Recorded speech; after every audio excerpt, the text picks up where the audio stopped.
How to make futomaki. Using 7 different ingredients will give you luck. For a classic filling, use cooked shiitake mushrooms and cooked carrots in julienne-sized strips. Also, cooked spinach leaves, remember to squeeze out the water.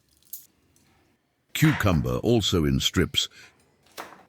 Kani Kama, avocado, and Tamago. Grab a bamboo mat and place a nori sheet on it with the rough side facing up. Wet your hands and spread the rice evenly, leaving a space at the top edge. Add the ingredients, placing the larger ones last to make rolling easier. Hold the filling with your fingers and roll. Tighten the roll and wet the exposed edge of the nori to seal it. With a wet blade, cut thick slices. Use a damp cloth to clean the knife when needed.